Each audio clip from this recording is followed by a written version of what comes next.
Organic Panic is a fresh, new game thanks to a successful Kickstarter and continual improvements through Steam Early Access. Now in beta, this self-proclaimed Worms meets LittleBigPlanet is as apt as a comparison and combination of games as you can get.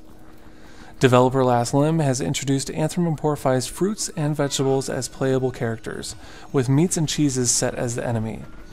You have one goal: get to the end portal. However, the challenge lies in the enemies placed before you, and the environment that's either out to kill you or prevent you from easily attaining that one simple goal. The dynamic physics engine, DAFT as they call it, which stands for Destructible and Fluid Technology, is absolutely nuts.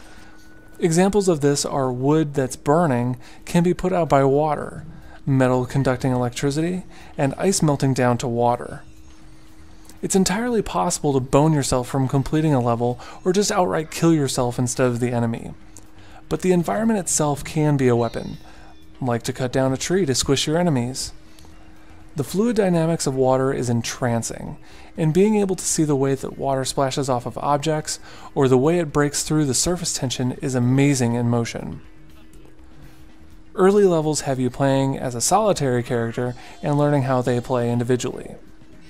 Not long after, you'll be required to switch between characters to solve the more difficult puzzle amidst the combat. Whether playing solo or with others, you'll die from enemies or accidental deaths. Death is nullified due to the ultra-fast loading, getting you instantly back into the game. The cherry shoots fireballs to cut through low-density objects like trees and dirt. The kiwi has the power of using water as its magic, filling areas and killing meats and cheese. Health and mana are things to be managed and can be replenished within a level by collecting hearts of fallen enemies and blue orbs to fill your mana.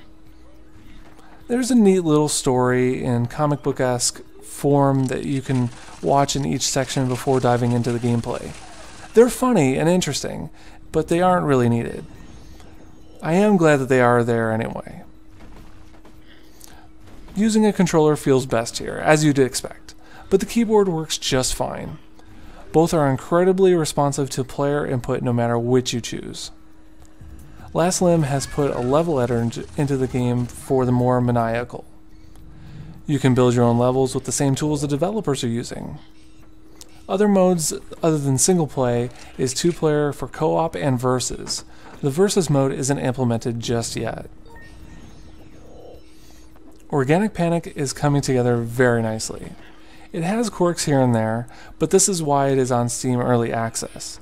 It's just such a different game, full of color, humor, action, and non-stop fun. With a ton of levels, co-op, and a working level editor, it's easy to see where this game is going. After 6 years of development, I just want to see Last Limb enjoy the fruits of their labor. I've put a link to the game in the description for those looking to grab it now.